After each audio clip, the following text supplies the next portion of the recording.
Hello everyone. ఇవాళ మనతో పాటు ఉన్నారు సీనియర్ జర్నలిస్ట్ దాము బాలాజీ గారు. వారితో మాట్లాడదాం.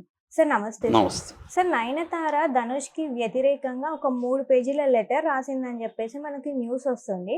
అసలు ఏంటి సార్ తను లెటర్ రాయడానికి వెనుక కారణం? నయనతార, ధనుష్ వీళ్ళిద్దరి వివాదం ఇప్పుడు దేశవ్యాప్తంగా సంచలనంగా మారింది. ఎందుకంటే నయనతార నిన్న 3 పేజీల లెటర్‌ని ఆమె రాసి తన సోషల్ మీడియా అకౌంట్‌లో పోస్ట్ చేసింది. దీని పట్ల ఇప్పుడు తమిళ సమాజం 2గా విడిపోయింది. కొంతమంది ఆమెను సపోర్ట్ చేస్తుంటే కొంతమంది ధనుష్‌ని సపోర్ట్ చేస్తున్నారు. అసలు ఏంటి వివాదం ఏంటి? వీళ్ళిద్దరి గొడవ ఏంటి? అనేది మనం అర్థం చేసుకుంటే నయనతార మీద ఒక డాక్యుమెంటరీ నెట్‌ఫ్లిక్స్ వాళ్ళు 2 ఏళ్లకు ముందు ఒకటి స్టార్ట్ చేశారు.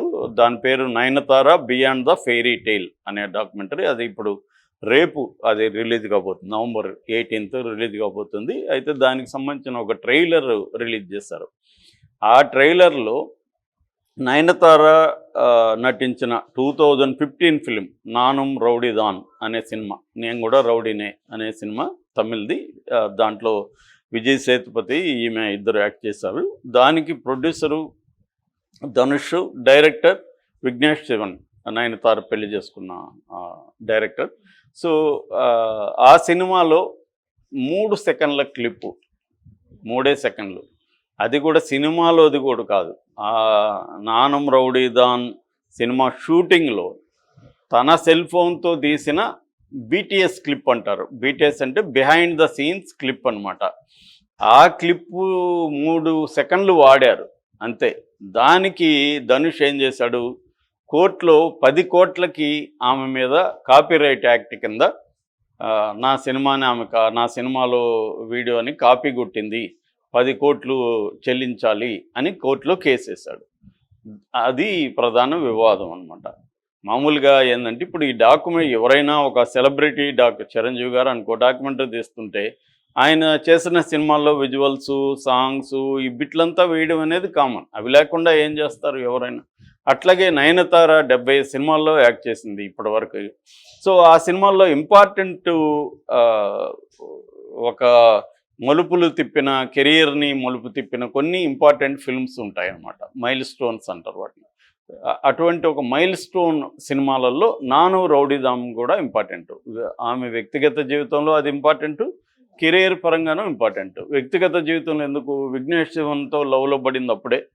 సో వాళ్ళిద్దరి మధ్య బాండ్ పెరిగింది కాబట్టి అది క్రూసిల్ సినిమా. అట్లాగే తనకి మంచి పేరు వచ్చింది ఆ సినిమాతో. ఈమెకి ఒక నెక్స్ట్ స్టేజ్లోకి ఆమె వెళ్ళగలిగింది ఈ సినిమాతో 'నాను రౌడీదామ్'. కాబట్టి రెండోది ఏంటంటే అందులో లిరిక్స్ కానీ సాంగ్స్ కానీ ఈ డాక్యుమెంటరీకి చాలా ఇంపార్టెంట్ అనమాట. అంటే ఈమె గ్రోత్ ఏదైతే ఉందో, అంటే ఈమె పర్సనల్ లైఫ్ కావచ్చు, కెరియర్ కావచ్చు, డ్రీమ్స్ కావచ్చు, ఓవరాల్గా లైఫ్ కావచ్చు, దీన్ని డిపిక్ట్ చేయడానికి ఆ సాంగ్స్ బాగా సూట్ అవుతున్నాయి. అందుకని డాక్యుమెంటరీ తీస్తున్న నెట్‌ఫ్లిక్స్ వాళ్ళు ఏమడిగారంటే ఎన్ఓసి తీసుకోమన్నారు. ఈమె అందరి ప్రొడ్యూసర్ల దగ్గర ఎన్ఓసీలు తీసుకున్నది, కానీ ధనుష్ ఇవ్వలేదు. 2 ఏళ్ళుగా ధనుష్ అడుగుతుంటే ఇవ్వట్లేదు ఎన్ఓసి. ఎందుకు ధనుష్ ఇవ్వలేదు అంటే, ఈమెకు ధనుష్కు గొడవలు వచ్చాయి ఆ సినిమా అప్పుడు. గొడవలకు కారణం అనేది ఎవరి వెర్షన్ వాళ్ళు చెప్తారు. ధనుష్ బ్యాచ్ ఏం చెప్తున్నారంటే అది 6 కోట్ల బడ్జెట్ సినిమా, అది ఈమె విఘ్నేష్ శివన్ కలిసి దాన్ని 16 కోట్లకి పెంచేశారు. సో దానివల్ల ధనుష్కి లాస్ వచ్చింది 10 కోట్లు. కాబట్టి గొడవలైనాయి. అప్పటి నుంచి గొడవలైనాయి కాబట్టి తను ఇవ్వదలుచుకోలేదు అనేది వాళ్ళ ఆర్గ్యుమెంట్. ఈమెమంటుంది, ఈ లెటర్లో చాలా రాసింది ఈమె. ఈ లెటర్లో చాలా, అంటే లీగల్గా అతనికే రైట్ ఉందనేది కూడా ఈమెకు తెలుసు, కానీ మోరల్ యాంగిల్ నుంచి ఎక్కువ రాసింది. దాంట్లో స్టార్ట్ చేసింది ఏంటంటే, Dhanush son of Kasturi Raja, brother of Selvaraghavan అని రాసింది. రాసి కింద కూడా ఏం రాసిందంటే, నువ్వు ఎవరినో ఉపయోగించుకొని పైకి వచ్చావు. అంటే మీ నాన్న కస్తూరి రాజా అంటే ప్రముఖ డైరెక్టర్, ఆయన అసలు పేరు కృష్ణమూర్తి, బట్ అప్పట్లో రాజాలు పెట్టుకునేవాళ్ళు. భారతి రాజా, భాగ్యరాజా, పాండ్యరాజా, ఇట్లాంటి డైరెక్టర్ల పేర్లంతా రాజా అని ఉండేది. అలాగే ఈయన కస్తూరి రాజా అని పెట్టుకున్నాడు. సో ఆయన ఆల్రెడీ డైరెక్టర్, చాలా సినిమాలు డైరెక్ట్ చేశాడు. వాళ్ళ కొడుకు సెల్వరాఘవన్ అంటే పెద్ద కొడుకు, అతను మంచి డైరెక్టరు, తెలుగులో కూడా తీశాడు. ఈ మధ్య యాక్టింగ్ కూడా అతను బాగా చేస్తున్నాడు. రెండవ కొడుకు ధనుష్.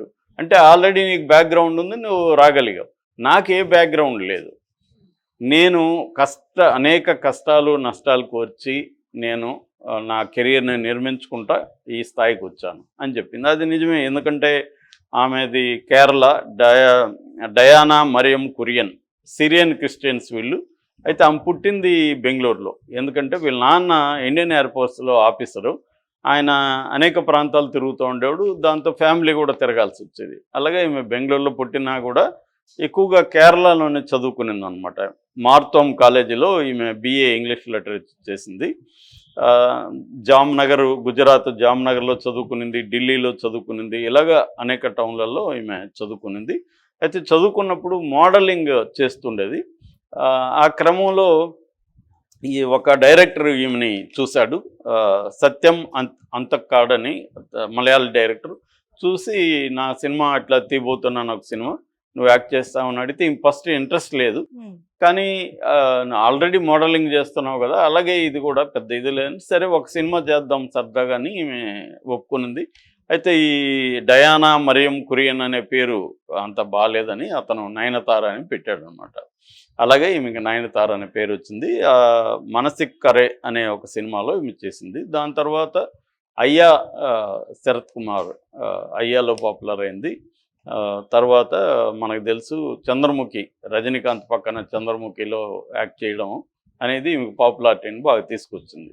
ఆ తర్వాత ఇంకా ఆమె కెరీర్ అనేది ఆమె పర్సనల్గాను ట్రాన్స్ఫర్మ్ అయింది. మనకి చంద్రముఖి నయనతారకి, ఇప్పుడు నయనతారకి చూస్తే అసలు ఎంత ట్రాన్స్ఫర్మ్ అయిందా అనిపిస్తుంది. అంతగా ట్రాన్స్ఫర్మ్ అయింది, కష్టపడింది. ఒక లేడీ సూపర్